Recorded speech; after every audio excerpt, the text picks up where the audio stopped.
Balik tayo mga kaibigan. Si Mystica kilala bilang taga-split, mananayaw, artista, kumakanta.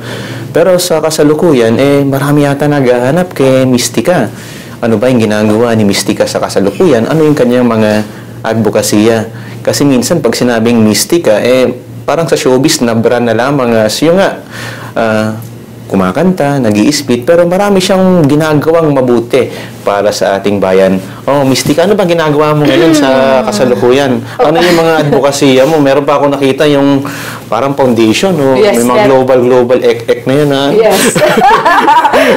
Meron pa akong Mystica Charity Foundation. And besides that, meron din po akong Better Globe Philippines. Opo. Pero dahil po sa, mas nauna yung Mystica Charity Foundation, dahil at that time, ako yung andyan na nagpapakain sa mga street kids, mga ganun yung mga unfortunate people. Tapos, meron din ako mga tinutulungan na yung hindi pwedeng, di ba, yung alam mo naman, kung minsan they cannot afford to go to school, pero through me, supporting them, pagdating sa mga games, ganun, katulad na football, paano pumasok sa kaisipan mo yung ganyang charity? Well, kasi ngayon, tutusin, wala ka namang gig, wala kang mga project. Yes. Pero, kumbaga, walang kita, tapos pumasok ka pa ngayon dyan sa pagkakagastos. Yun nga po ang mahirap Yun nga po ang mahirap dahil puro gastos.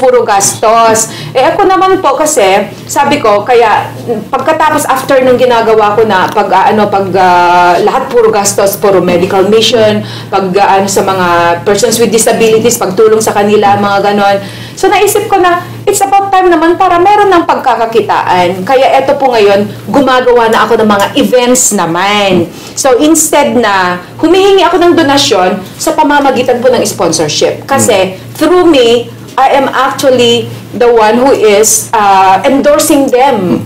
So, para bang binabayaran nila ako dahil ini-endorse ko sila. Hindi sila nagbabayad ng donasyon kasi parang pag sinaming donasyon ka, parang namamalimos ka Kaya sabi ko, there should be another way to get money para masuportahan yung mga advocacies ko, yung mga projects ko. Halimbawa, sa environment, paano ka naman napasok sa environment? Pagdating ko dito sa environment, eto po, dumating yung Better Globe. Actually, they were looking for a celebrity dito sa Pilipinas na pwede nilang kunin as a managing director. And nagkataon po kasi na merong nakapag-suggest sa kanila na, why don't you try Mystica?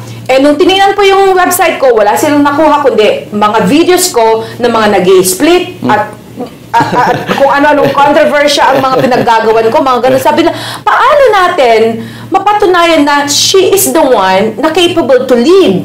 Na she is the one na meron siyang ability para siya yung magiging managing director. Respetuhin ba yan? Diba? Ganun po. Diba? Okay. So, napasabak ako sa isang personal assessment test. Nagpadala po sila ng 8 pages personal assessment test. Nung una po sabi ko, bakit pa kailangan? Valedictorian naman ako nung ako'y nasa school. Tapos ako naman magaling naman ako, ganito, ganyan.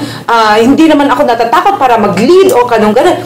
Pero sabi na, first of all, we have to really give you a personal assessment test para ma-evaluate namin kung ano yung leadership mo, kung ano yung personality mo, kung ano ka. Yung dun sa mga napiling artista, marami ba silang sinelect? Marami pang mga candidates besides sa'yo? Dun sa Better Globe? Hindi po, ako lang po yung kinuha nila. Ako lang po talaga kasi after nung lumabas pa yung result, tapos nakita nila, talagang yung leadership ko umaapaw po talaga. May papakita ko po talaga kahit sino yon. Na when it comes to leadership, kung kinakailangan daw ang isang para bang kung may papalit daw sa isang isang Marcos for example, na talagang siya, yung talagang powerful, eto na daw.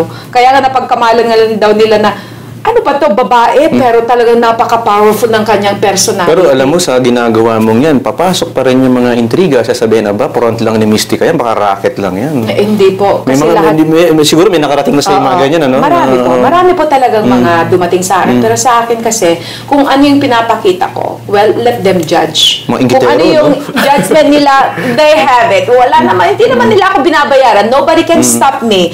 Ako ito, if they accept me, then be it. And If not, well, I cannot please the whole world. Mm-hmm. Di ba kayo rin po, marami rin bumabati ko sa inyo. Nakikita nila na marami kayong ginagawa, meron kayong ganito, maraming babati ko. Pag walang bumati ko sa'yo, ibig sabihin, Ibig sabihin, you're nothing. Ibig sabihin, walang ano sa inyo. Walang nakakapansin. Pag wala nakakapansin, wala kang kwenta. Wala kang kwenta. Ganun nga po eh. Yan.